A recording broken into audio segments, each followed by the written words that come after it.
The Honourable Leader of the New Democratic Party. Thank you, Mr. Speaker.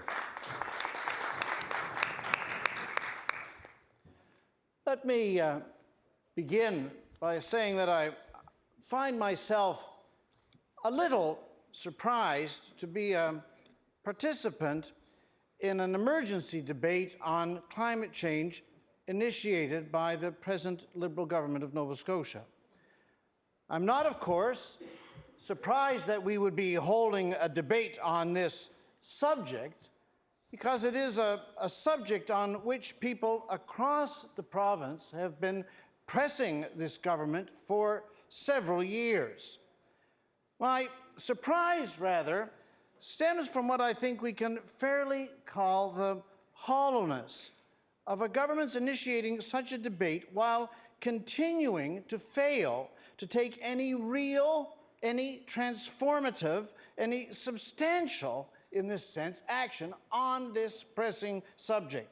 I am reminded of the stunning speech given on Monday at the UN Climate Action Summit by Greta Thunberg, where, as she addressed this kind of hollowness, concluded her thoughts with the words which have come to now define that speech: "How dare you?" Mr. Speaker, the road forward in this crisis has been incontrovertibly set before us.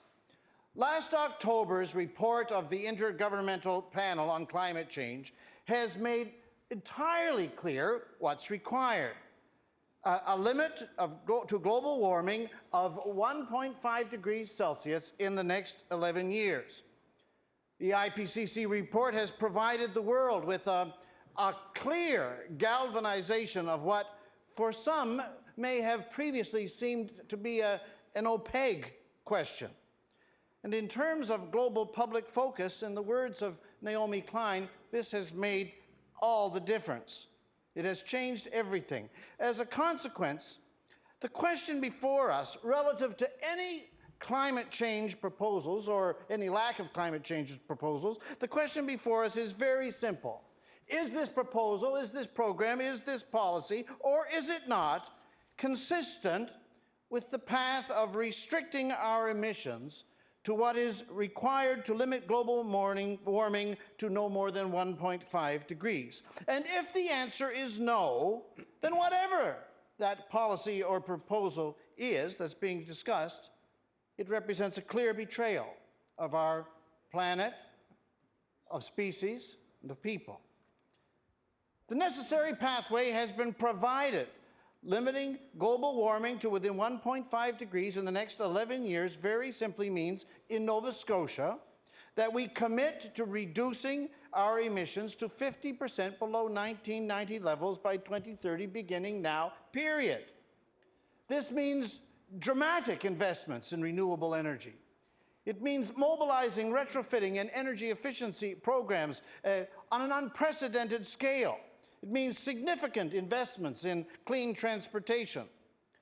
And as the entire rich discourse around the Green New Deal has been making clear internationally, we need not think of these requirements as some kind of a burdensome, reckless kind of government spending. We need, rather, in this present moment, to think of these as we are encouraged to think of them by a growing chorus of international economists, to think of them as crucial investments in a new economy that will provide good employment for people across the province in new sectors.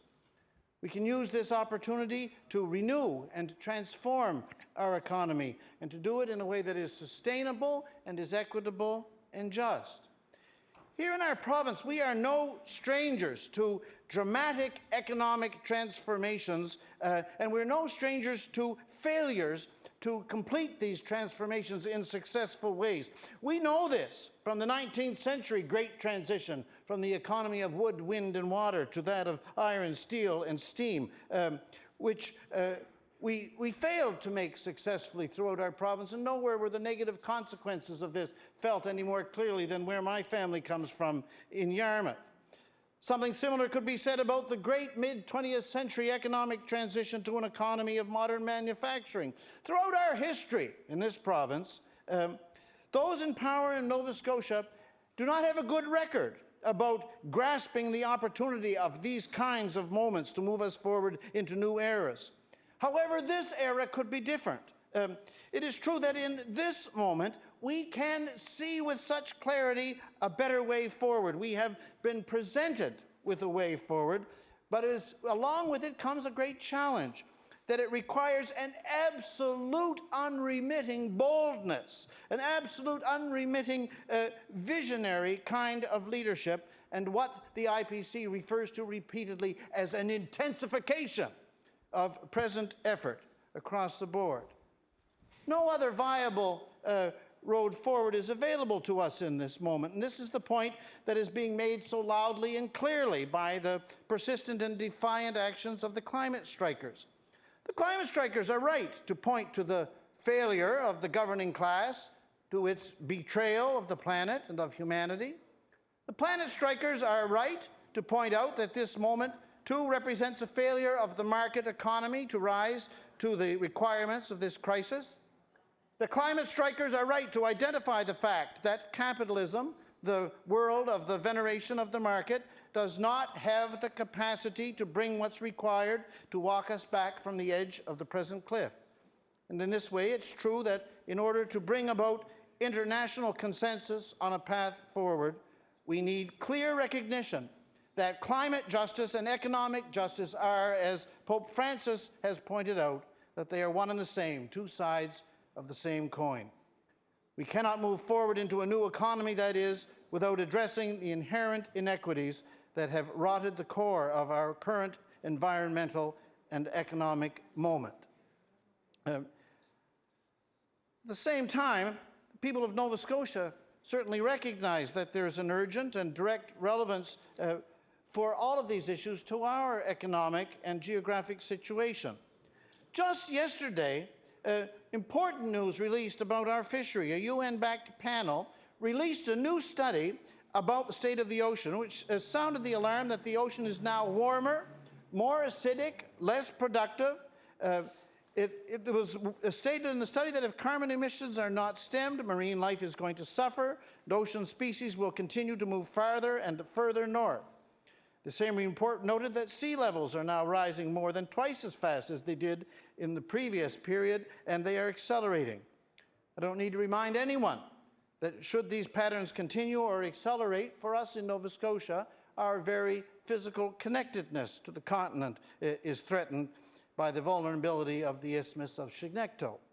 And my colleague, the MLA for Kings North, has just spoken about how the situation is parallel completely in the world of agriculture, where we face crop damage from all kinds of increasingly intensified forces, whether that be from wind, unseasonal frosts, or extreme weather coming in unpredictable forms as we experienced just recently with the hurricane.